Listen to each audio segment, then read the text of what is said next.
Oi, gente, tudo bem? Eu vim conversar um pouco com vocês sobre um projeto que a gente está fazendo. É um projeto interdisciplinar, né? E o que isso significa? Nós unimos ciência, geografia e história, e aí nós faremos um projeto interdisciplinar com base no seguinte tema, que é quais são as diferenças entre o senso comum e o conhecimento científico. Para isso, a gente vai realizar um experimento bem tranquilo de fazer, fácil de fazer, e que alguns até já fizeram, mas que a gente vai retomar nessa perspectiva de olhar, né? De pensar sobre o que a gente está estudando. Então, vou ser muito breve só para dizer o que é senso comum e o que é conhecimento científico.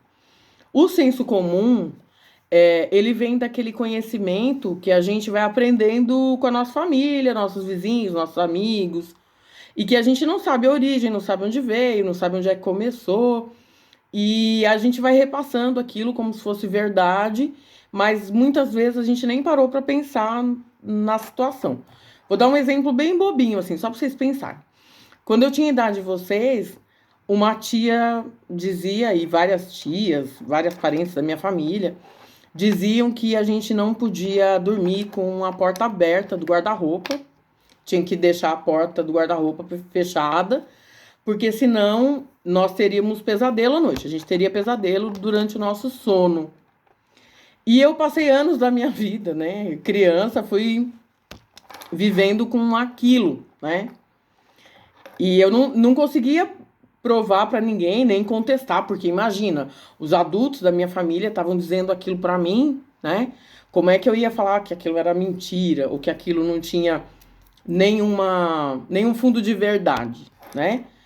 O conhecimento científico, ele vai ser uma outra coisa. Ele vai ser um conhecimento que ele tem como base um conjunto de atividades que a gente vai fazer para a gente dizer que uma coisa é verdade ou não, que uma coisa existe ou não. Então, por exemplo, agora vocês estão vendo aí na pandemia, né? Esse negócio de um novo vírus desconhecido está fazendo com que os cientistas e os pesquisadores fiquem estudando os sintomas da doença, como é que elas atacam o corpo, possibilidade de tratamento.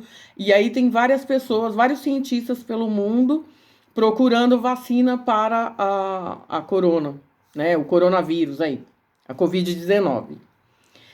E aí não é do achismo, assim, eu acho que é bom tomar água de 3 em 3 horas. Eu acho que é bom andar de costas no quintal e gritar 5 vezes que aí o vírus vai embora. Não é isso que eles estão fazendo. Eles estão dentro dos laboratórios, estudando como é que o vírus se manifesta, como é que ele é transmitido, que possibilidades de medicamento a gente tem que podem ser usados, até que os estudos que vão comparar um doente com o outro, um grupo de pessoas que estão doentes com um grupo de pessoas que não está doente, até é um processo muito longo, muito demorado, até chegar lá no final, que é o que a gente espera sempre, que é a vacina, uma vacina que nos proteja deste vírus. Assim como a gente tem outras vacinas de outras doenças. Estou usando esse exemplo porque agora também no coronavírus tem muita coisa do senso comum sendo repassada como se fosse verdade, mas ainda não tem comprovação. Ninguém sabe se chá de boldo é bom para o Covid. Ninguém sabe se dormir 10 horas por noite é bom para proteger do Covid. Não existe a comprovação que só dormir 8 horas por noite está tudo certo. Se fosse assim, não estaria morrendo tantas pessoas. A gente não teria quase 400 mil pessoas no Brasil doentes, ou assintomáticas, ou sintomáticas, e as mais de 23 mil pessoas que já faleceram, né? Tô gravando esse vídeo agora à tarde, agora é 26 de maio, são 4 horas da tarde, né? 16 horas. Então vamos lá, nosso experimento. Nosso experimento ele vai ser simples. A gente vai fazer uma observação pensando em método científico, que eu vou conseguir pensar em algumas coisas sobre conhecimento científico. Que conhecimento é esse? Um conhecimento que eu vou observar, eu vou coletar dados, eu vou analisar esses dados, eu vou produzir relatórios, eu vou responder hipóteses que eu levantei, pensando num problema. A hipótese é uma possível explicação para alguma coisa. No nosso caso aqui, o que vai ser? A gente vai fazer com feijão. A gente vai pegar alguns grãos de feijão e a gente vai observar o processo de germinação do feijão. Como que a gente vai fazer?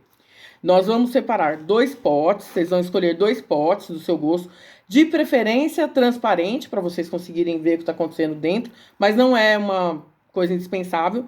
2 potinhos, um pouquinho de terra, alguns grãos de feijão. Vocês vão colocar o mesmo tanto de feijão nos potes. E aí pode ser na terra ou no algodão. Um dos potes vocês vão deixar escondidinho, sem luz. Não pode pegar luz nenhuma. E o outro vocês vão deixar na luz, recebendo luz, né? Do sol, tá?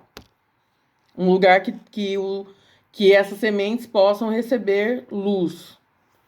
E daí, nós vamos colocar lá na plataforma de vocês um roteiro certinho. Durante 10 dias vocês vão coletar dados. E aí vocês vão anotar a observação. O que aconteceu com o feijãozinho que está no ambiente que é claro, que tem luz.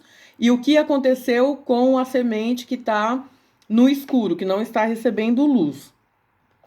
Para isso, no primeiro dia vocês vão levantar uma hipótese. O que vai acontecer com o feijão que recebeu o sol? A luz, né, do sol, a claridade. E uma hipótese para o que vai acontecer com a semente, o feijãozinho que ficou lá no escuro. E aí, durante 10 dias, vocês vão coletar esses dados, vão anotar, para a gente comparar os 2 resultados. E aí, depois de 10 dias, a gente vai ter um conjunto de informações que vão nos dar argumentos sobre a germinação dos grãos de feijão, das sementes de feijão. Por quê? Porque a gente tem uma ideia como nasce o feijão. Vocês já fizeram esse experimento anteriormente. Mas a gente vai ter argumentos científicos. A gente vai observar... Desculpe. A gente vai observar como é que essas sementes se desenvolvem. E, enquanto isso, a gente vai pensando nesses conceitos, né? Que, inclusive, eles afetam diretamente a nossa vida. Só para concluir... Não significa que todo o senso comum seja ruim, que a gente jogue todo o conhecimento popular fora. Muitas coisas do conhecimento popular, a gente também pode fazer experimentações, observações, análise, coletar dados, né? A gente também pode usar cientificamente uma boa parte do conhecimento do senso comum. Mas aquele exemplo que eu dei do guarda-roupa aberto e da pesadelo, aquilo é uma crendice, né? Aquilo era, talvez, para nós mantermos as coisas organizadas, as minhas tias diziam para fechar a porta do guarda-roupa. Mas aquilo não faz nenhum sentido.